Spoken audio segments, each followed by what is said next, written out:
This video is brought to you by Captivating History. The Tudor dynasty led England through some pivotal moments in the nation's history, from the War of the Roses to the English Reformation to the Renaissance. Within the Tudor family itself, however, there were power struggles, infidelities, and marriages arranged for political gain. And let's not forget the beheadings, a popular and gruesome means of deposing one's enemies, even if that enemy is a family member. During the reign of the Tudors, between 1485 and 1603, the family put 5 of its members on the throne, beginning with Henry VII and ending with Elizabeth I, the Virgin Queen. They also changed the course of English history and sent a ripple effect through all of Europe and beyond. The Tudors did not start as a royal family. They didn't even start as English. The family can trace their roots back to Wales. In the waning years of the 12th century, a servant named Ednafed Fichan positioned himself to be invaluable to the princes of the Welsh kingdom of Gwynedd and the most trusted advisor to the king. Staunchly loyal to Wales, Ednafed fought back King John of England's army and took the heads of a trio of English lords back to his king as a gift. As thanks, the king gave Ednafed lordship over large parcels of land and declared him to be a tax-free landowner, a designation previously only granted to the royal family. More importantly, the distinction passed down to Ednafed's heirs and helped pave their way into the aristocracy. A direct descendant of Ednafed, Owain ap Meredydd ap Tudor, who was born just before the year 1400, left Wales for England, where his name was changed to Owen Tudor. Owen Tudor could be viewed as a traitor to his homeland. Whereas his father and grandfather opposed English rule over the Welsh, Owen Tudor allied with the English king, Henry V. By all appearances, Owen sought to use his friendship with Henry V for his own gain, and with no regard to his native Welsh heritage. He was as indispensable to the English king as his ancestor, Ednafed, had been to the Welsh king. King Henry V married Catherine of Valois, the daughter of the French monarch Charles VI and Queen Isabel, after signing an alliance with England. When Henry died suddenly, Owen Tudor and the widow Catherine, who had an infant son as heir to the throne, became lovers. The couple had several children, including 3 sons, Edmund, Jasper, and Edward. Although Tudor's children were now members of the royal family, there was legal trouble for Owen. As a dowager queen, Catherine could not remarry unless the reigning king granted his permission. Her son, Henry VI, was the heir, but not yet old enough to consent. Owen Tudor was imprisoned for adultery. A few years later, he was released with a full pardon and saw the return of his titles, landholdings, and position in society. By the time King Henry VI was old enough to rule, relations with France had deteriorated. Instead of a military operation, the king proposed another solution. He married the young niece of France's King Charles VII, Margaret of Anjou. After 5 years of marriage, Margaret had still not given her husband an heir, and worse yet, the king was dealing with mental illness. Several prominent families positioned themselves to seize the throne. The 2 leading contenders were the Beauforts and the Yorks. Flowers represented the 2 families vying for power, a white rose for the Yorks and a red rose for the Lancasters. The power struggle turned into the 30-year-long War of the Roses. Owen Tudor's son, Edmund, died in the War of the Roses, but a few months later, his teenage bride, Margaret Beaufort, gave birth to a son, Henry Tudor, who would become the first Tudor king of England. During the first 3 decades of Henry Tudor's life, he watched as 4 other kings sat on the English throne. After the death of the last of the 4, Edward of Westminster in 1471, the Lancaster family line was left without an heir to the throne. The only solution, in the minds of many, was to transfer power to a York king. But there was one option that no one saw coming: the legitimate claim of Henry Tudor. Many in England supported Henry Tudor, but many against him as well. The throne was up for grabs during the decisive final battle of the War of the Roses, the Battle of Bosworth Field. After the battle, Henry Tudor proclaimed himself King of England, the first in the Tudor line. In an effort to mend relations with the powerful York family, Henry wed Elizabeth of York. As the new monarch, King Henry VI instituted important changes to ensure that a situation like the War of the Roses would not happen again. First, he prohibited nobility from keeping a large stable of horses and a huge staff of footmen. He wanted to make sure that no nobleman had a ready army to do his bidding. He also increased taxes, even for the wealthy, and replenished the royal coffers. Along the way, he demonstrated wisdom and diplomacy that earned him the admiration of his subjects. With the internal fighting over in England, Henry turned his attention to foreign policy. He established favorable relations with several European nations, including Spain and France.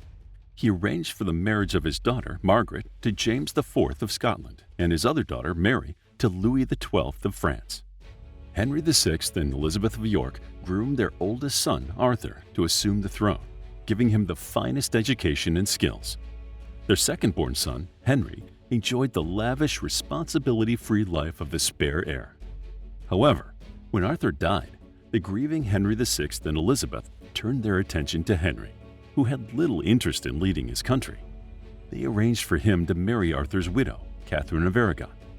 Then, upon his father's death, Henry was crowned King Henry VIII. The duty as England's monarch changed Henry VIII. He was once a carefree, generous man, but became known for his quick temper, unfairness, and cruelty. He was gluttonous and obese. He grew more concerned that his wife, Catherine of Aragon, had not produced a male heir. She had several stillborn births, and only one child, a girl named Mary, survived. Henry VIII worried that the Tudor line would end, so he hedged his bets. He sought an annulment from Catherine so he could marry another, a younger, hopefully more fertile woman named Anne Boleyn. The issue of Henry's annulment, which was a divorce, was a sticky one. The Pope and the Church forbid the dissolving of marriages, and the king's was no exception. The issue escalated until the Church of England broke from the Roman Catholic Church and the Pope's authority. Along with the Protestant Reformation in the European continent, the English Reformation ushered in religious and political changes. In 1533, Henry's second wife, Anne Boleyn, gave birth to a daughter, Elizabeth, but all subsequent pregnancies ended in miscarriage. Once again, Henry sought an annulment so he could try for a male heir with a different wife, and once again his request was frowned upon. Henry tried a different approach. He accused Anne of taking several lovers and breaking her marriage vows. She was arrested and found guilty on trumped-up charges of treason, adultery, and incest. Anne Boleyn was beheaded in May of 1536. Henry's third wife, Jane Seymour, gave him a son, who would become King Edward VI, but she died a few days after delivering the child. His fourth marriage to Anne of Cleves ended in an annulment.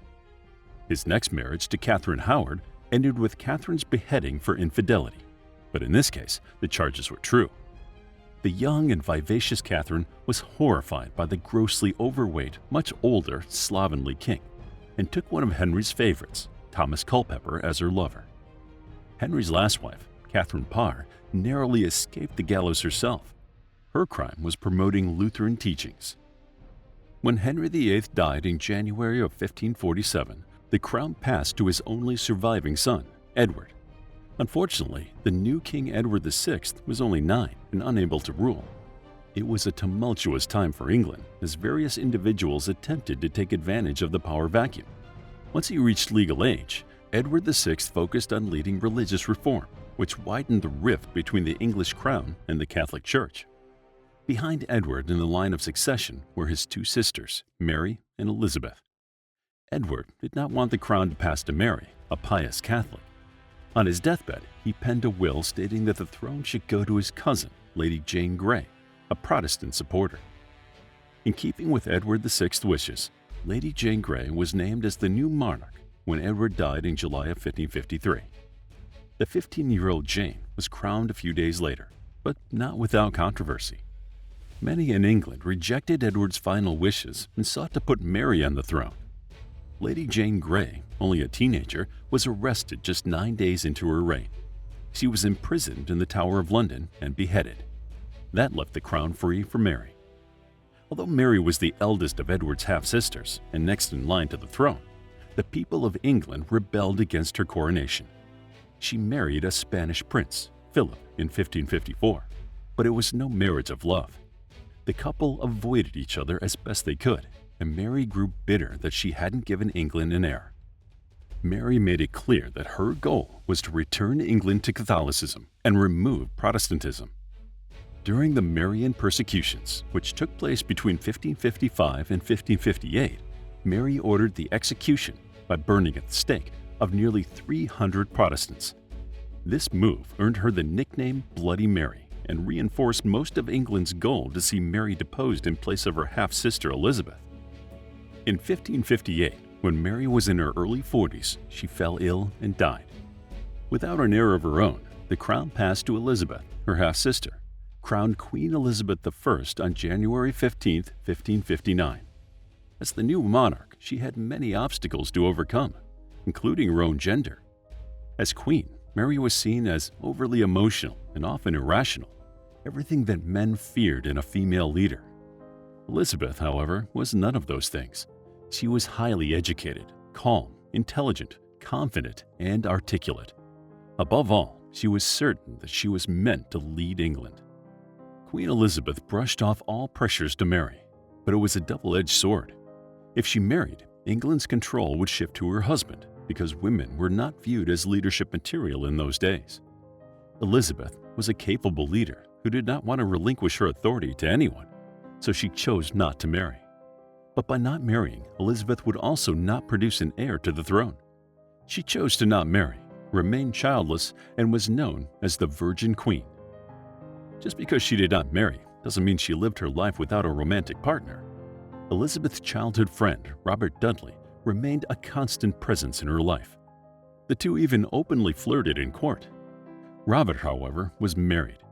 Court rumors stated that the Queen was waiting for Robert's wife to die so she could marry him. And when the wife did suspiciously die after falling down a flight of stairs, the rumors persisted that either Robert or Elizabeth arranged for the wife to be murdered. The couple put the rumors to rest by never marrying. Although tensions between the Catholics and the Protestants lasted throughout her reign, Queen Elizabeth I demonstrated her commitment to helping her people by enacting a poor law that gave an annual allowance to peasants who were too old or sick to work. During her time, she also paid off all the monarchy's debts to Parliament. Art and literature thrived during the Elizabethan era as the people enjoyed a stable economy. She survived one of the biggest threats to her reign when the English defeated the Spanish Armada of 1588. Even though the Spanish outnumbered the English Channel's fickle weather helped them fend off the invaders. When Queen Elizabeth I died on March 24, 1603, she did so without naming her successor. Tracing back the line of succession, the chief minister looked at James VI of Scotland, another Protestant and the great-grandson of Margaret Tudor, as the next English monarch. His ascension was unopposed. Although Elizabeth's death marked the end of the Tudor dynasty and the beginning of the Stuart one, the Tudor line was closely intertwined with England's subsequent monarchs. The current queen, Elizabeth II, is a direct descendant of the Tudor king Henry VII. The Tudors made a lasting impact on England and the world that continues to this day. To discover more about the Tudors, then check out our book, The Tudors, a captivating guide to the history of England from Henry VII to Elizabeth I. It's available as an ebook, paperback, and audiobook. Also, grab your free mythology bundle ebook for free while still available. All links are in the description. If you enjoyed the video, please hit the like button and subscribe for more videos like this.